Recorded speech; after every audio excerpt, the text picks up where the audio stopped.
Okay guys, welcome back to the channel and to another episode of the RC bulldozer build.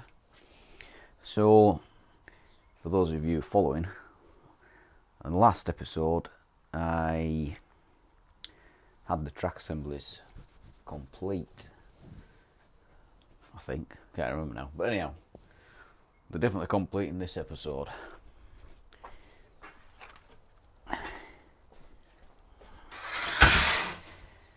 $10 aside.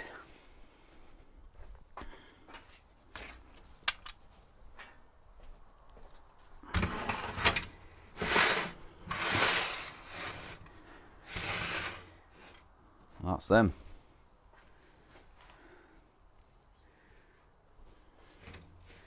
Now in this episode I'm going to make the frame or the chassis. So I've made a start, made a bit of a cardboard template and then transferred that onto some 4mm steel. And there we'll go, there, like so.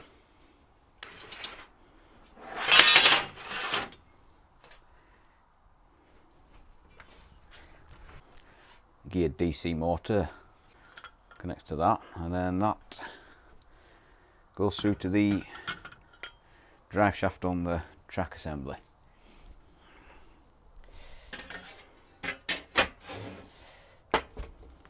So in this episode guys, we're going to build the chassis up, or the frame, and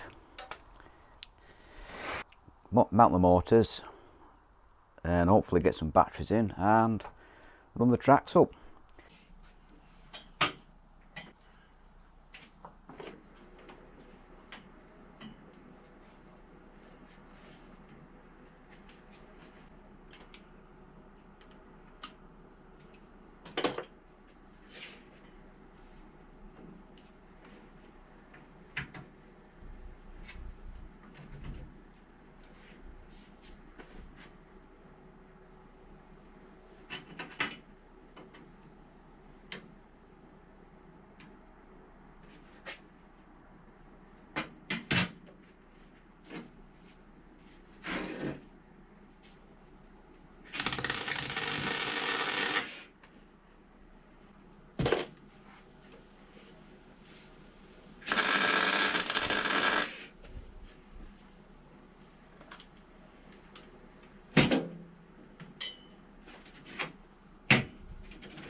Starting to take shape now.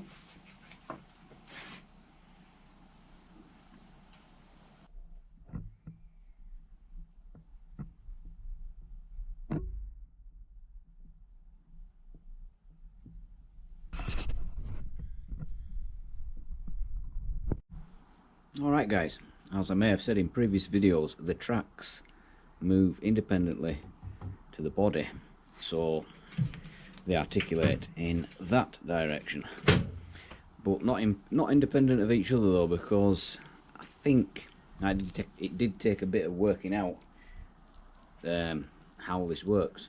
See, I drove a dozer about 18 odd years ago. I'm a digger driver by trade, but I did get a chance to drive a dozer on a tip out. I was covering for a guy who went on holiday, and so I drove a D6 for a couple of weeks, just pushing construction waste up a massive hill. And I noticed as I'm looking out of this dozer that the tracks are moving up and down, and I thought, what's going on there? Because with an excavator, the tracks are rigid to the body, and as a consequence, they nearly shut your fillings out. But with the dozer, like I say, they move independently, and I thought it must be some kind of suspension, you know, some kind of massive hydraulic shock absorbers or something. So when I started building the RC bulldozer, I did a bit of research into how the tracks, or why the tracks move. Well, I can't say I understand why they move really. I've got a theory on it, but I know how they move. So they pivot from the back, and they're connected with a thing called an equaliser bar, which is like an axle that runs over to each track and is connected to the body of the machine. So when one track goes up over a undulation in the ground, it sends the other one down. So that's connected under there and then to either side of the track. So you can imagine if this track goes up, it pivots off the middle and sends the other track down. And I think the reason for that is because, say if this is the front of the dozer, and if you've got the blade down dozer material, if you go over a bump, it's going to send the blade down even further at the opposite side. So with the equaliser bar, if you go over a bump, it powers the opposite track down and keeping the machine level. I think that's how it works. But anyway, that's how we're going to make it work. So I've built this equaliser bar and machined some pins there.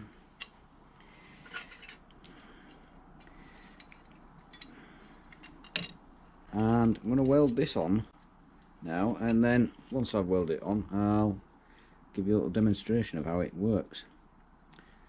Also, with the equaliser bar, it keeps it rigid, because if you see that, the flex on the back of the frame, I will fill this in with a bit of box section, but the tracks are moving an awful lot, and with the equaliser bar there, it'll just make them rigid and stop them moving about.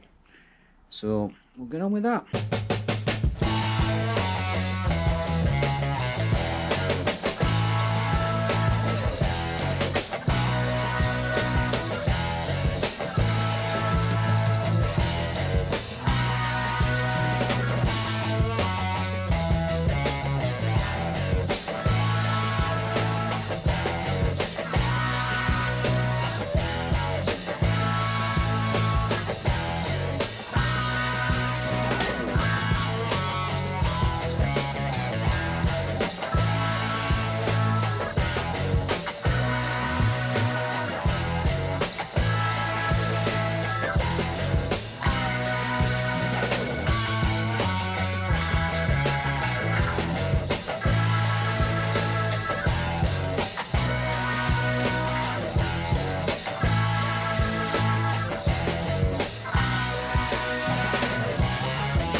that's the equaliser bar installed. It's got its 3 pivot points there, and lift one side up, and it keeps the main structure of the dozer perfectly level. So that's what it seems to do. See that spirit level there? It's near enough bang on. And if I lift one side of the dozer up, it stays there and thereabouts, bang on level.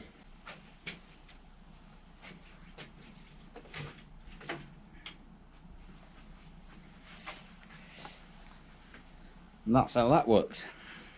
Next job, track motors. Alright guys, that's where I'm going to leave the build for this video.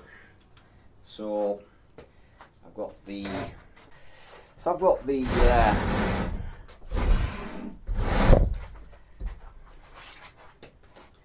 nose cone completed, and that'll form the structure for the bonnet, which is like a wasp waist affair on a D8K, so it's going to be similar to that. And the batteries I'm going to use are these 12 volt, small 12 volt sealed lead acid batteries. So I'll be,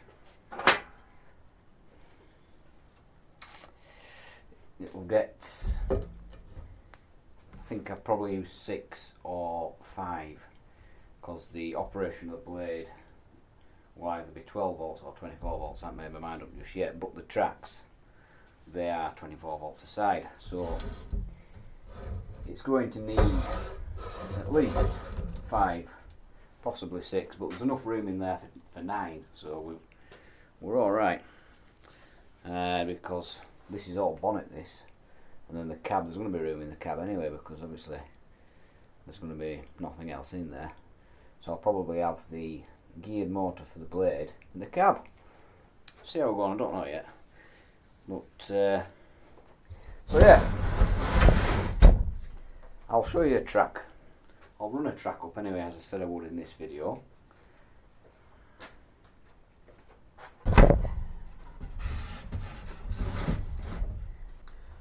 I'm not going to connect.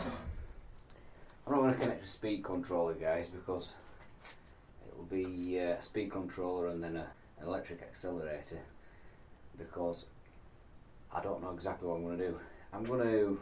It's going to be remote controlled eventually, but initially I'll probably just use it wired for testing, and then somehow work out how to remote control it all. But, I'll give you an idea. I'll just give you a demonstration of the tracks, of one track running. So this will be flat out at 12 volts, which will probably just, it'll be about half the speed of what it's going to be going at 24 volts, just to give you an idea. So,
it won't be that noisy when it's running on the ground, because it'll be in contact with all the bottom rollers, so it is running noisy currently.